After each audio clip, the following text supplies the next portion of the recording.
People will laugh at what you refuse to sell, right up until the day they discover why you never let it go. My name is Samuel Carter, and for more than 40 years I owned the smallest farm in Ashford County, Kentucky. At least that was what everyone liked to call it. Tiny. Worthless. Outdated. My neighbors measured success by the size of their combines, the number of acres they controlled, and the price of their newest pickup trucks. My own farm covered barely 38 acres, with an aging red barn that leaned slightly after every hard winter, a weathered farmhouse built by my grandfather in 1948, and fences that I repaired with my own hands every spring. To most people, it looked like a place that belonged in another century. To me, it was home. My late wife, Eleanor, and I raised our only son there. Every oak tree, every stone fence, and every inch of soil carried memories that could never appear on a property appraisal. After Eleanor passed away 8 years earlier, the farm became quieter, but it also became the one place where I still felt closest to her. That was something no amount of money could ever replace. Unfortunately, my family saw things differently. My younger brother, Richard, owned nearly 2,000 acres and never missed an opportunity to remind everyone that modern farming required scale. My niece, Amanda, worked in commercial real estate and constantly talked about developers searching for rural land outside Louisville. Even my own son, Daniel, who had built a successful career in Lexington, believed I was wasting the last valuable years of my life. Every Thanksgiving, every Christmas, and nearly every family gathering eventually turned into another conversation about selling the farm. They insisted I could move into a comfortable retirement community, travel across the country, and never worry about fixing another broken fence. I always thanked them for caring, but my answer never changed. The farm was not for sale. Their smiles gradually became polite expressions hiding growing frustration. Soon the jokes began. Richard laughed that my chickens probably produce more memories than eggs. Amanda once asked if tourists would pay admission just to see the oldest tractor in Kentucky. Even Daniel tried to make light of it, saying that someday the weeds would become the most productive crop on the property. I smiled through every comment because arguing never changed anyone's mind. Instead, I woke before sunrise each morning, fed the livestock, repaired equipment that most people considered junk, and walked the same fields my grandfather had walked decades before me. There was one place, however, that I visited more often than anywhere else. Near the northern edge of the property stood a small limestone ridge covered with wild grass and cedar trees. Nothing ever grew particularly well there, and no neighbor understood why I refused to level it with heavy equipment. My grandfather had made me promise, when I was only 16 years old, that no matter what happened, I would leave that ridge exactly as it was. He never explained why. He simply looked me in the eyes and said, "Someday someone will ask you to sell this land. When that day comes, remember that not every treasure is visible from the surface." For decades I believed he was speaking about family history. I had absolutely no idea that his words were far more literal than anyone could have imagined. The promise my grandfather made me keep became more difficult to honor with every passing year. I often wondered whether he had simply wanted to preserve a family landmark or whether he truly knew something that he never had the chance to explain. Either way, I never questioned him. Some promises become part of a person's character, even after the reason behind them has been forgotten. Early one Monday morning in April, I noticed two unfamiliar pickup trucks parked along the county road beside my western fence. Both carried the logo of a regional engineering company. At first I assumed they were surveying property lines for one of the neighboring farms, but within an hour one of the engineers walked up my driveway carrying a clipboard and wearing a polite smile. He introduced himself as Michael Reeves and explained that the county had approved a preliminary infrastructure study for a proposed natural gas pipeline several miles away. Although the project would not cross my property, the surrounding area required routine geological mapping. He asked for permission to spend a few hours collecting surface measurements near the limestone ridge on the northern edge of my land. His request immediately caught my attention because almost no visitor ever asked about that particular spot. I hesitated for only a moment before agreeing, provided they left every fence and tree exactly as they found them. Michael gladly accepted. Throughout the afternoon I continued repairing an old fence while occasionally watching the survey crew from a distance. Their equipment looked far more advanced than anything I had ever seen. Small electronic scanners rested on tripods while another technician slowly walked across the ridge carrying a device that resembled an oversized metal detector connected to a tablet computer. None of it seemed unusual until I noticed the team suddenly stop working. 3 engineers gathered around one screen, speaking quietly among themselves before repeating the same scan several more times. Even from 200 yards away, I could tell they were surprised by something. By sunset, Michael returned to thank me for allowing access to the property. His smile remained professional, but there was unmistakable curiosity in his voice. "Mr. Carter," he asked, "has anyone ever conducted a detailed geological survey on this ridge?" I shook my head. "Not in my lifetime." He nodded thoughtfully before closing his clipboard. "Interesting. We may request permission to perform additional testing later this year." That was all he said before climbing into his truck and driving away. I did not think much about the conversation until the following Sunday during our annual family barbecue. As usual, everyone gathered behind my brother Richard's enormous farmhouse. Before dessert, Richard casually mentioned seeing survey trucks near my place. Amanda immediately laughed and asked whether someone had finally figured out how to build a shopping center on my little farm. Daniel smiled and suggested that perhaps the county wanted to buy my land for road expansion. When I explained that the engineers had only completed routine geological measurements, Richard leaned back in his chair and laughed loud enough for everyone to hear. "Sam, if there were anything valuable under that farm, somebody would have found it 50 years ago." Most of the family laughed with him. I forced a smile and let the conversation move on, but later that evening, as I stood alone beside the old limestone ridge watching the last light disappear beyond the hills, I could not stop thinking about Michael's question or my grandfather's mysterious promise. For the first time in decades, I began to wonder whether those two conversations were connected in a way that neither of them had fully understood. The weeks that followed should have been ordinary, yet nothing about them felt ordinary anymore. The survey trucks never returned, but I could not shake the feeling that something had quietly changed beneath the surface of my peaceful routine.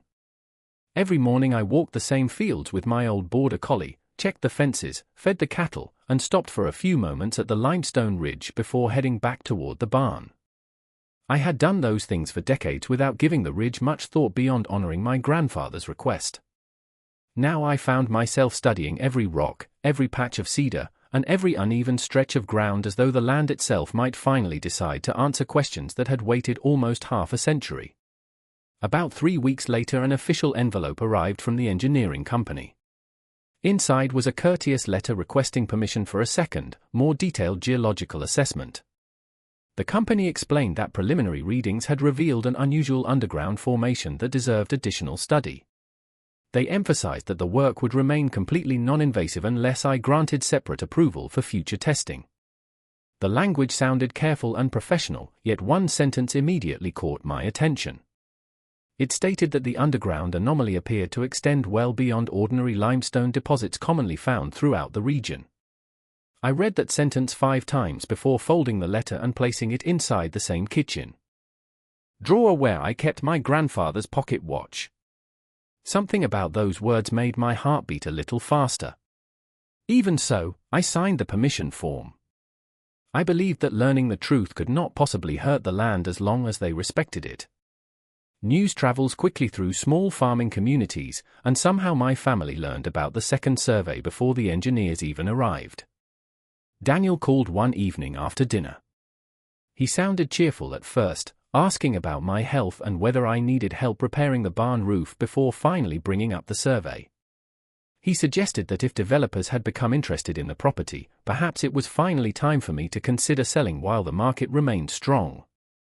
I appreciated his concern, but I gently reminded him that nobody had mentioned buying anything. He laughed softly and replied that every piece of land had a price. After we ended the call, I sat alone on the front porch listening to spring peepers echo across the pond and wondered when people had started measuring every decision by dollars instead of memories. 2 days later, the engineering team returned with equipment that looked even more sophisticated than before. This time they spent nearly 8 hours around the ridge, placing temporary markers, comparing digital maps, and repeating measurements from several different angles. Shortly before sunset, I noticed something I had not seen during their first visit. Michael Reeves removed his hard hat, stared silently toward the ridge for nearly a full minute, and then made a phone call while pacing slowly across the grass. His expression was no longer one of simple curiosity. It looked like controlled disbelief. As the trucks prepared to leave, he walked over to shake my hand. He hesitated for a moment before speaking.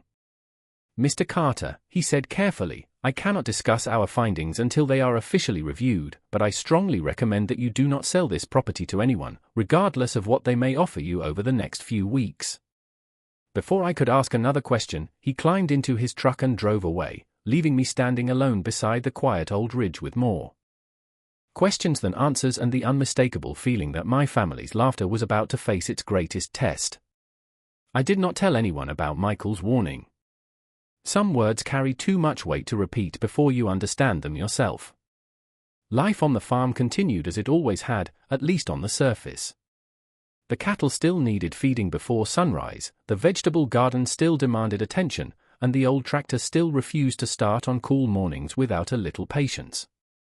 Yet I noticed something else changing around me. Cars that had never driven down my gravel road suddenly began slowing near the entrance to my property. Strangers occasionally stopped to ask whether I had ever considered selling the farm. One man claimed he represented an investment group looking for rural acreage. Another introduced himself as a land consultant searching for properties with long-term development potential. None of them offered a specific reason for their interest, and every conversation ended the same way.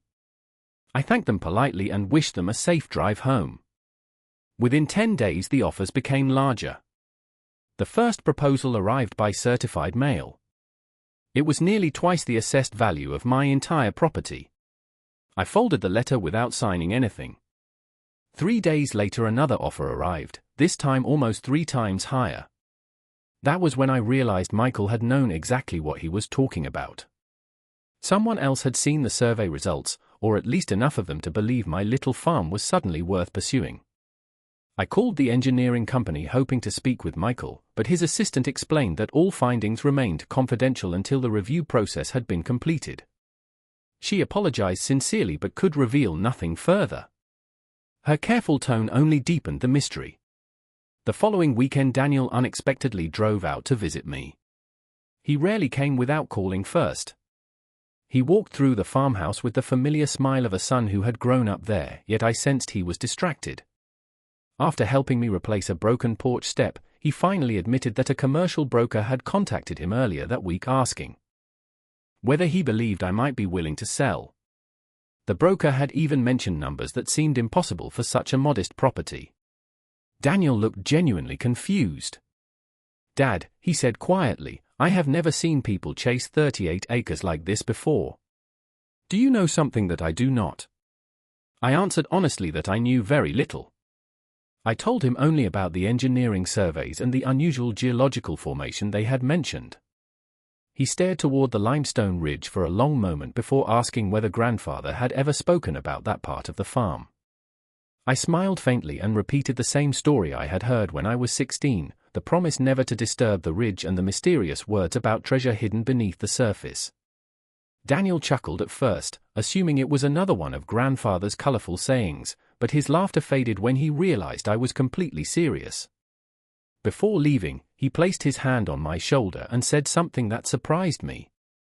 Maybe keeping this place all these years was not stubbornness after all. It was the first time in many years that anyone in my family had suggested I might have been right. As his truck disappeared down the gravel road, I looked toward the ridge once again, unaware that within 48 hours a team of executives carrying sealed documents would arrive at my front door with an offer so extraordinary that it would change the future of my family forever. Exactly 2 days after Michael's warning, 3 black sport utility vehicles rolled slowly up my gravel driveway just after 9 o'clock in the morning. They were cleaner than anything that had ever driven onto my farm. 4 men and 1 woman stepped out wearing business suits that looked strangely out of place beside my weathered barn and muddy pasture. The woman introduced herself as Rebecca Lawson, Senior Legal Counsel for a National Energy and Resource Development Corporation. Her manners were impeccable, yet I could sense a quiet urgency beneath every carefully chosen word. She asked whether we could speak somewhere private. I invited the group into my kitchen, where the same oak table had served for generations. Of my family. Rebecca placed a thick folder on the table but did not open it immediately. Instead, she thanked me for preserving the property exactly as it had been for so many decades. That sentence alone caught my attention because nobody outside my family had ever spoken about my farm with that kind of respect. She explained that her company had legally obtained access to publicly available geological data from neighboring properties, combined with historical state records and newly published regional surveys. While they could not discuss confidential information gathered by other firms, their own analysis strongly suggested that an extremely rare underground geological structure extended beneath my northern ridge. She emphasized several times that additional government reviews and independent testing would still be required before anyone could make official public statements. Then she slowly opened the folder. Inside was a formal proposal offering to purchase only the underground mineral rights while allowing me to retain complete ownership of my home, my farmland, my livestock, and every building on the property. The proposed payment was more money than I had imagined seeing in my entire lifetime. I looked at the first page, then read it again because I assumed I had misunderstood the number. Rebecca remained completely silent until I finally looked up. She nodded gently and confirmed that the figure was correct. My hands trembled slightly as I closed the folder. I did not feel excitement. I felt disbelief. For more than 40 years people had laughed at this little farm, and now one company was quietly placing an offer on my kitchen table that exceeded the value of every surrounding property combined. Rebecca explained that they hoped to reach a confidential agreement before public attention increased. She assured me there would be no pressure and encouraged me to hire independent legal counsel before making any decision. I appreciated that honesty far more than the extraordinary amount written on the page. After they left, I walked alone to the limestone ridge carrying nothing except my grandfather's old pocket watch. I sat beneath one of the cedar trees and remembered his calm voice telling a 16-year-old boy that not every treasure could be seen from the surface. Suddenly those words no longer sounded mysterious. They sounded like a responsibility that had been carefully passed from one generation to the next. As I stood to return to the farmhouse, my telephone began ringing repeatedly. Before I could answer the first call, another one appeared, followed by a third. Somehow, the secret that everyone believed did not exist had begun spreading far beyond the boundaries of my quiet little farm. By the following morning, the quiet life I had known for decades had disappeared. News had not reached the television stations or newspapers yet, but in a small farming community, rumors traveled faster than any headline ever could. My telephone rang from sunrise until late in the evening. Some callers introduced themselves as investors. Others claimed to represent mining companies, energy firms, or land acquisition groups. A few simply asked whether the stories were true. I answered every call the same way. I told them that I had no official information and that my farm was not for sale. The conversations remained polite, but the offers continued growing larger with every passing day. More surprising than the business calls were the messages from relatives who had barely spoken to me in years. Cousins I had not seen since family reunions decades earlier suddenly wanted to know how I was doing. My brother Richard called twice in one afternoon, sounding friendlier than he had in years. He insisted that the family should gather for dinner because, in his words, important decisions should never be made alone. His concern sounded genuine, yet I could not ignore the timing. Daniel visited again that weekend, this time bringing coffee and breakfast sandwiches instead of advice. We sat on the porch watching the morning fog lift from the pasture. He admitted that people in Lexington were talking about my property as though it had already become the most valuable piece of land in the county. He apologized quietly for all the years he had encouraged me to sell. Looking down at his coffee cup, he confessed that he had believed everyone else because the farm looked so ordinary. I smiled and told him something Eleanor often used to say. The greatest things in life rarely announce themselves with bright colors or loud voices. Sometimes they wait patiently for someone willing to see beyond appearances. Daniel nodded without speaking.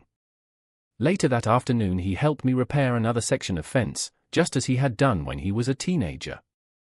For the first time in many years, it felt as though we were simply father and son again instead of two people arguing over the future of a piece of land.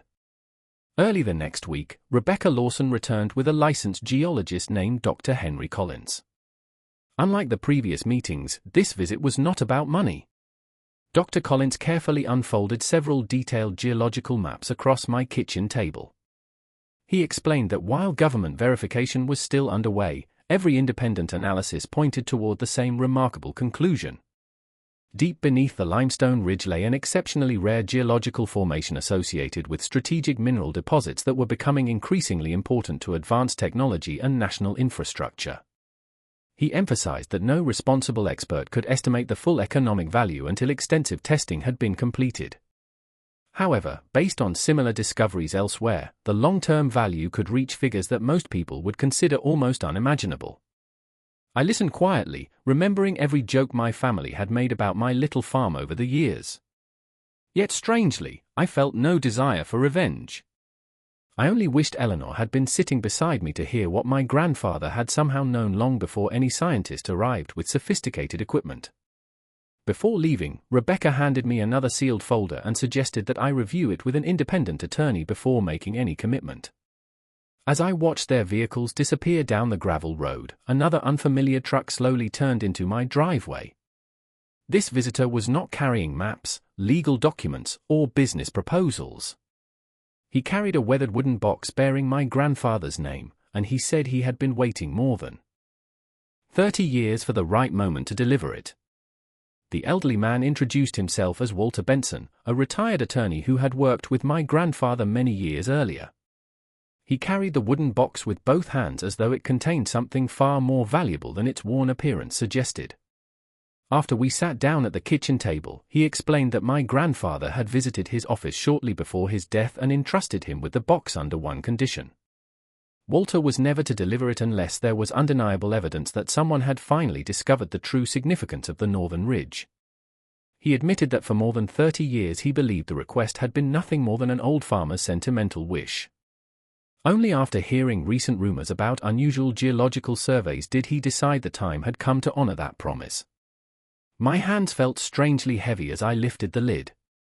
Inside lay several carefully preserved journals, folded survey sketches drawn in pencil, faded family photographs, and a sealed envelope bearing my name in my grandfather's unmistakable handwriting.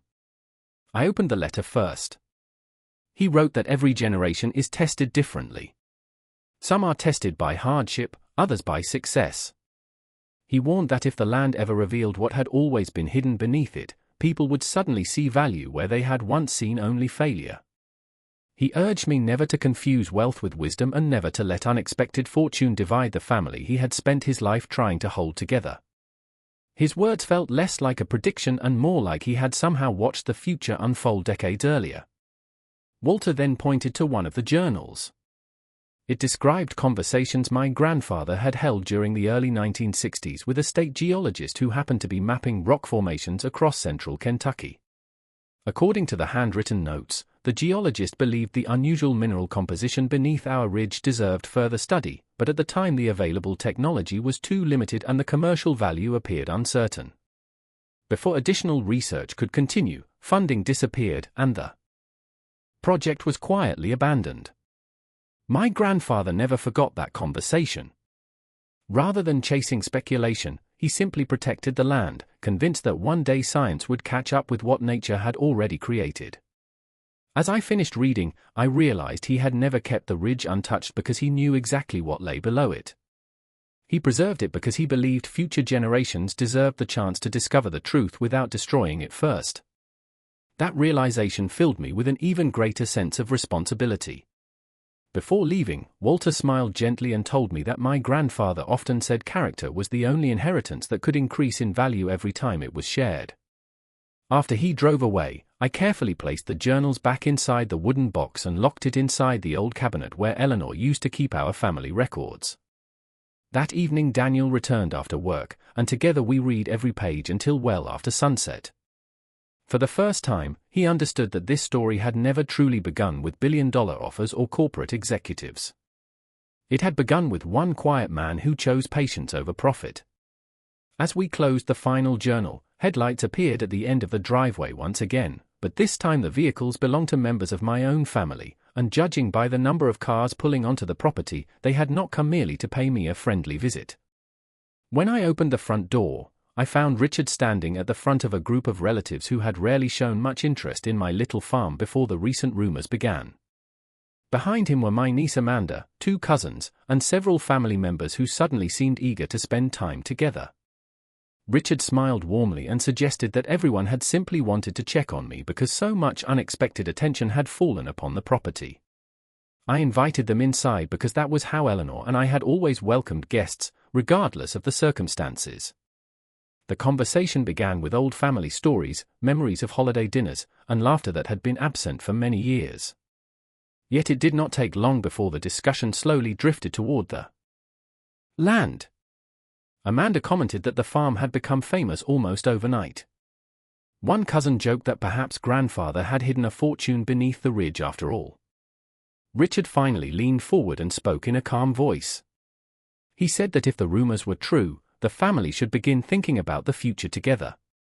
He reminded everyone that the Carter family had always believed in sharing both burdens and blessings. I listened quietly without interrupting. After several minutes, he asked whether the offers from companies were as large as people claimed. I answered honestly that I had received proposals but had not accepted anything. The room became noticeably quieter. Richard suggested that such wealth could transform the lives of every member of the family if handled wisely. I looked around the table and realized something that made me unexpectedly sad. For decades, nobody had wanted responsibility for the old farmhouse, the aging barn, or the endless work required to maintain 38 acres. Now everyone seemed eager to discuss a future built upon land they had once considered worthless. Rather than arguing, I stood up and retrieved my grandfather's journal from the wooden box Walter Benson had delivered. I read aloud the passage where grandfather warned that sudden wealth could test a family more severely than hardship ever would. No one spoke while I finished reading. Daniel remained beside me, saying nothing, but I could tell he understood exactly why those words mattered. Richard broke the silence by saying that grandfather had been a wise man, yet the modern world required practical decisions. He encouraged me to accept the highest offer before circumstances changed. I thanked him sincerely for his concern but explained that I had already decided on one thing. Until every government review, every independent geological study, and every legal question had been completed, I would not sign a single agreement with anyone. The room filled with expressions ranging from disappointment to frustration, although nobody openly challenged my decision. After dinner the relatives gradually left, each offering polite goodbyes that felt noticeably different from the conversations we had shared only weeks earlier.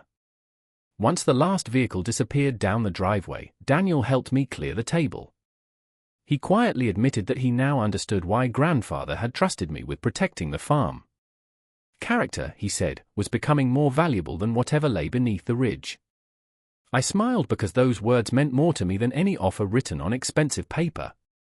The next morning an official letter arrived from the State Geological Survey Office informing me that the preliminary findings had been independently confirmed, and they requested permission to conduct the first fully authorized scientific examination of the land under government supervision, a step that would finally reveal whether the unbelievable rumors were only speculation or the beginning of something far greater than anyone had imagined.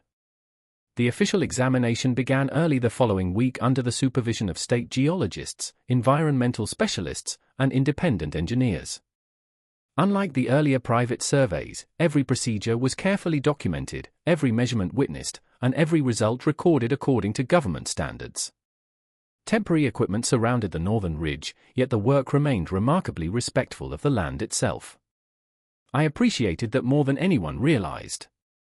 My grandfather had protected this place his entire life, and I wanted every person who stepped onto it to understand that it was more than a collection of acres on a map. Daniel stayed beside me throughout the day, occasionally asking quiet questions that the scientists answered with surprising patience. They explained that modern imaging technology allowed them to study deep underground formations with extraordinary precision while disturbing very little of the surface. Late that afternoon, Dr. Henry Collins walked toward us carrying several printed reports. Even before he spoke, I could tell from the expressions on the faces behind him that something significant had been confirmed. He explained that multiple independent analyses now agreed beyond reasonable scientific doubt that the geological formation beneath the ridge contained one of the largest verified deposits of a strategically important mineral ever identified in that part of the country.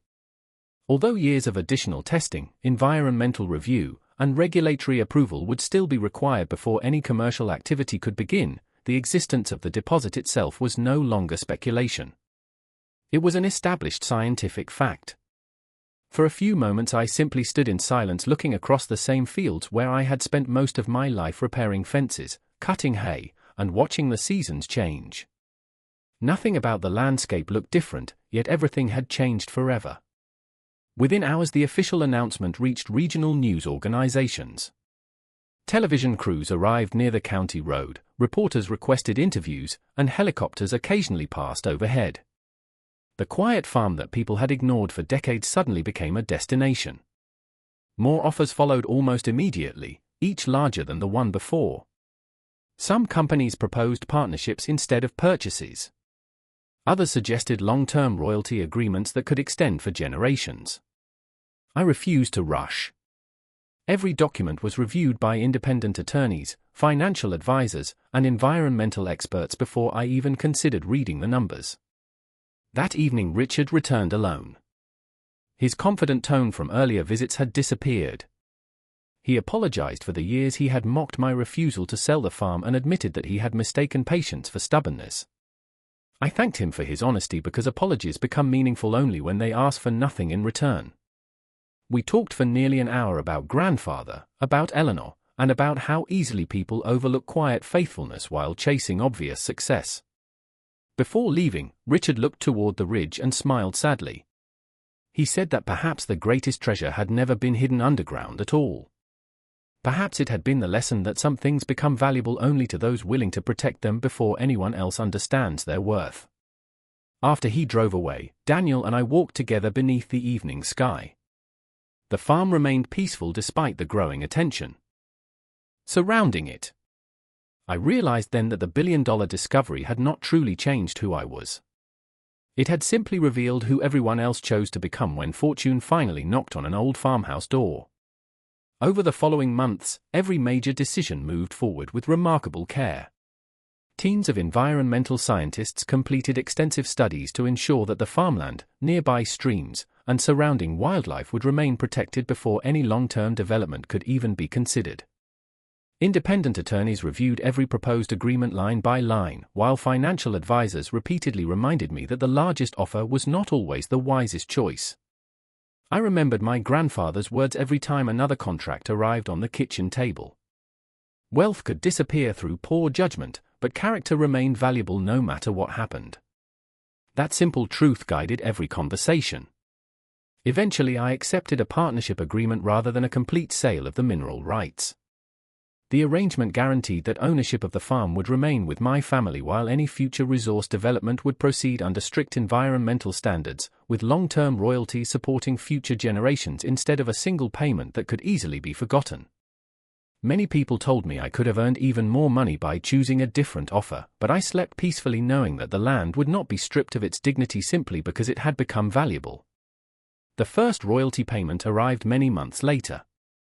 Holding that check in my hands felt strangely unreal, yet my thoughts immediately turned toward Eleanor. She had stood beside me through years when repairing an old tractor required weeks of saving, when winter feed bills seemed impossible, and when people quietly wondered why we continued holding on to a farm that appeared to have little financial promise. She never once suggested abandoning the place we called home. I wished more than anything that she could have seen what patience had finally revealed. Instead of moving into a mansion or buying expensive cars, I chose something much simpler. The farmhouse was carefully restored while preserving every feature that carried family memories. The aging barn received a new roof. The fences were rebuilt. Modern equipment replaced machinery that had long exceeded its useful life. We established a scholarship fund for local students pursuing agriculture, geology, and environmental science because I wanted young people to understand that knowledge and stewardship belong together. We donated to the volunteer fire department, improved the county library, and helped renovate the small community center where generations of local families had gathered. Slowly, people stopped talking only about the billion-dollar discovery and began noticing what the discovery was accomplishing for everyone around us. Daniel became deeply involved in managing both the farm and the charitable foundation we created together.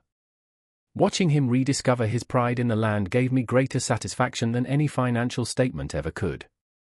Even Richard volunteered his time helping organize community projects, admitting that the experience had changed the way he measured success.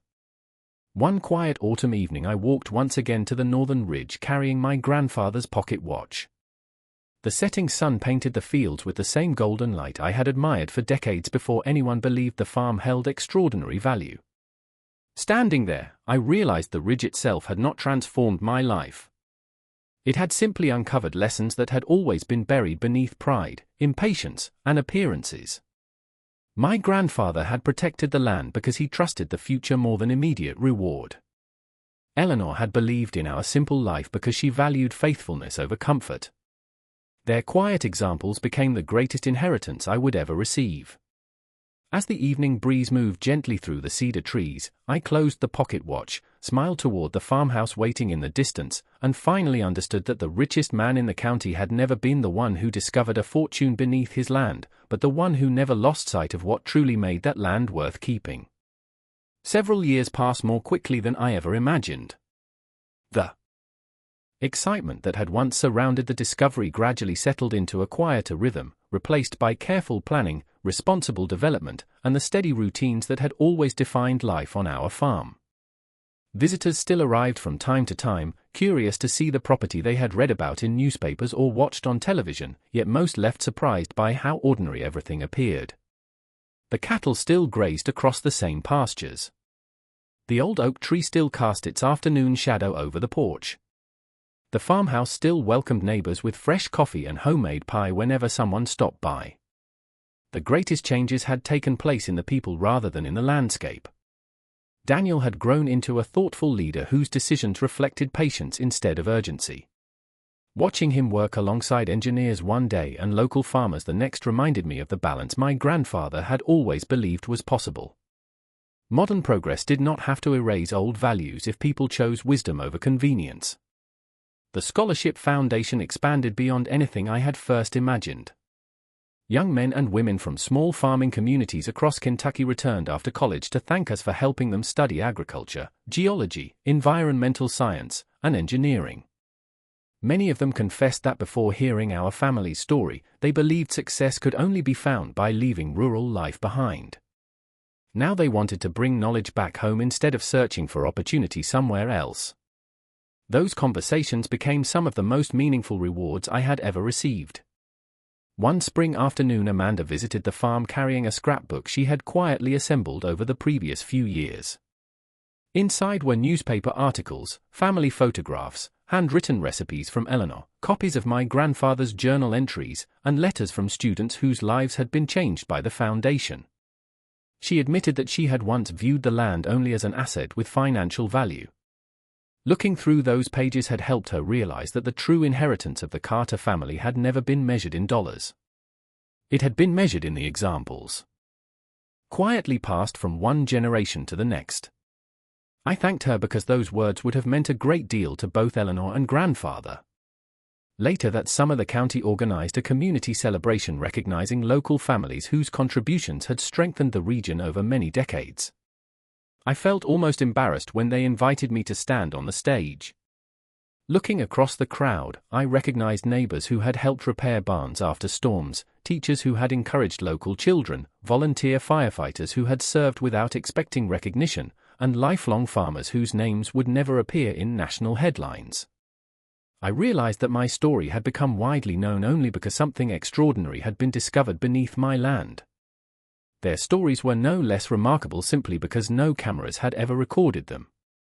When my turn came to speak, I simply thanked everyone for reminding me that prosperity becomes meaningful only when it creates opportunities for others. The audience applauded politely, but what stayed with me most was seeing Daniel, Richard, Amanda, and so many familiar faces standing together without old resentments dividing them.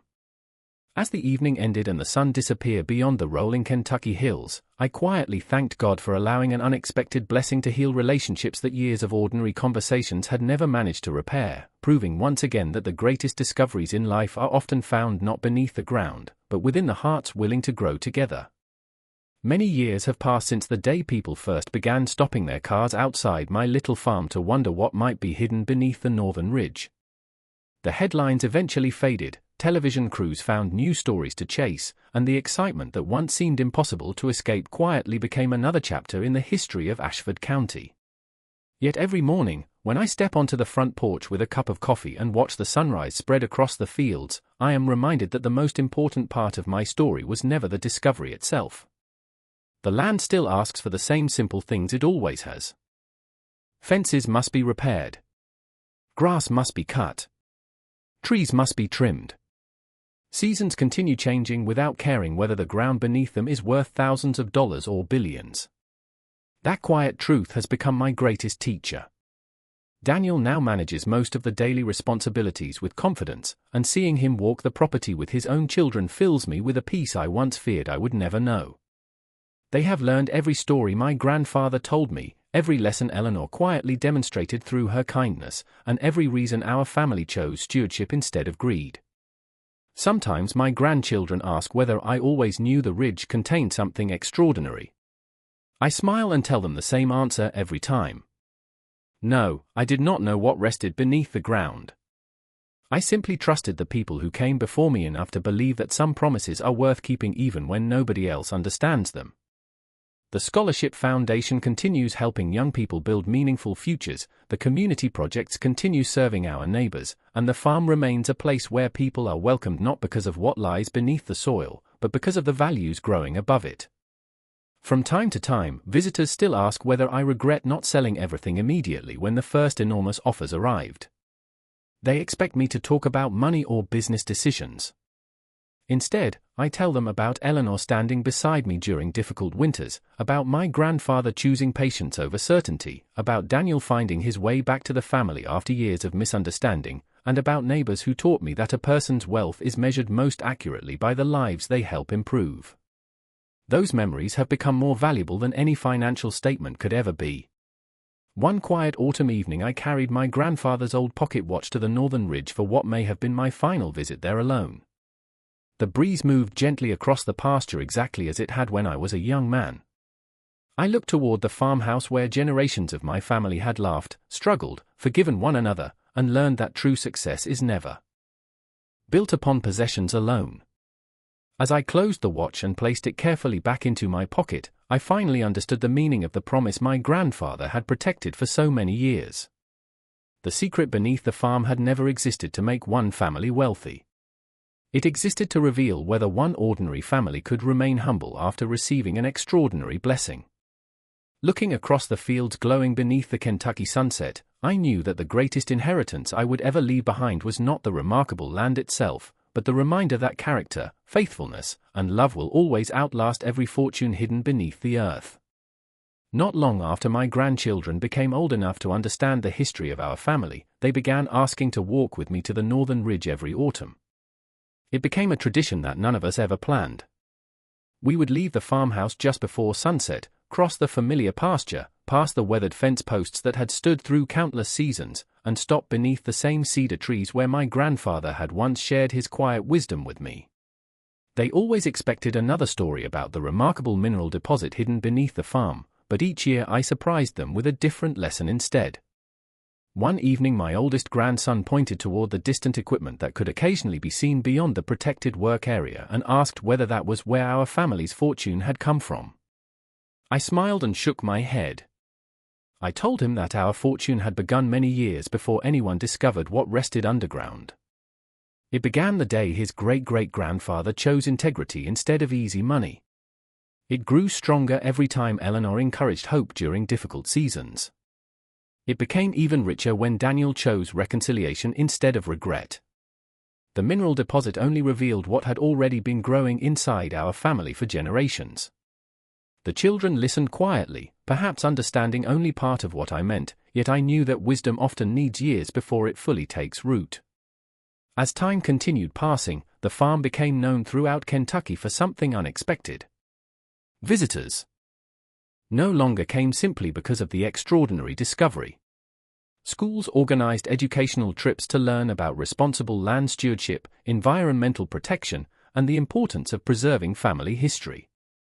Students walked through the restored barn where photographs of earlier generations lined the walls.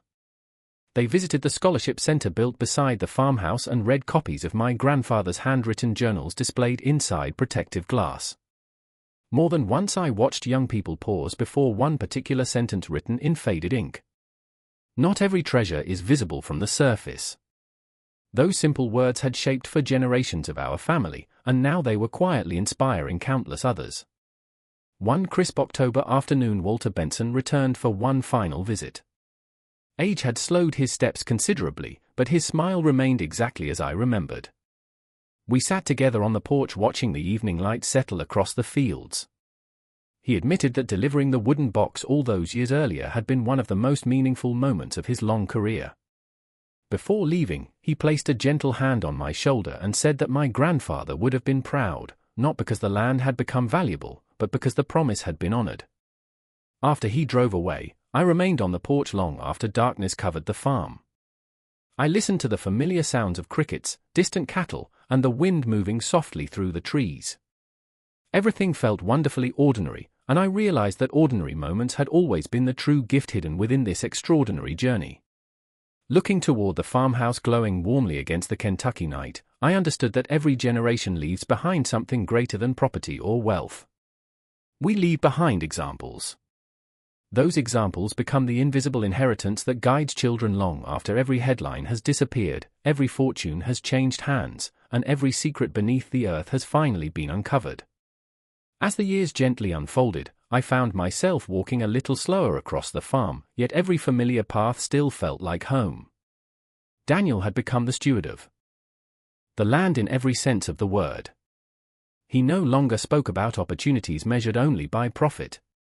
Instead, he talked about healthy soil, responsible planning, and preserving the trust that had been handed down through generations. Watching him make those decisions brought me a quiet satisfaction that no business agreement could ever equal. One Saturday morning, the entire family gathered for our annual harvest dinner, a tradition Eleanor had started long before anyone imagined that the Carter farm would become known across the country.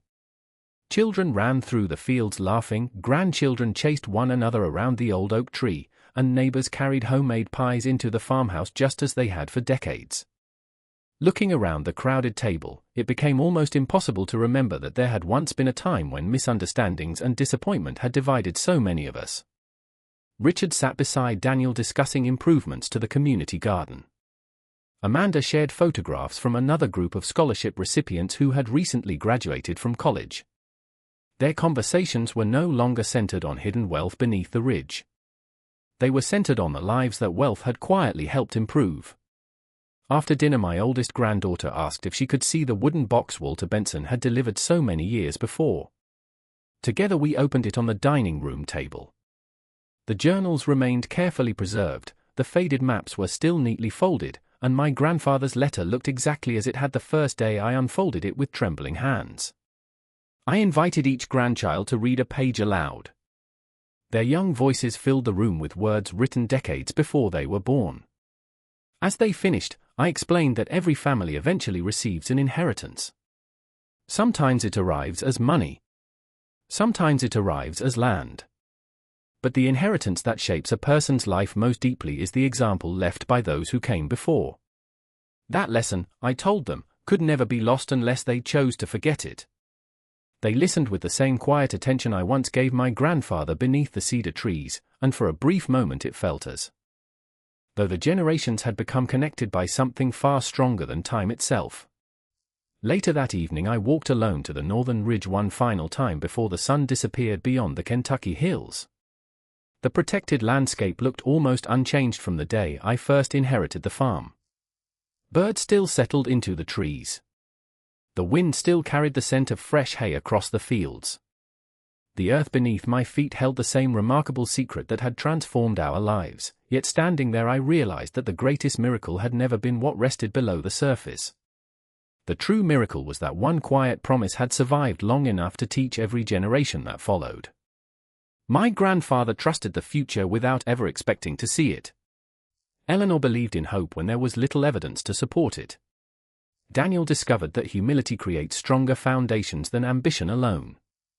And I learned that the richest legacy any person can leave behind is not measured by the value of the land they own, but by the values they plant within the hearts of those who will one day walk that same land after they are gone.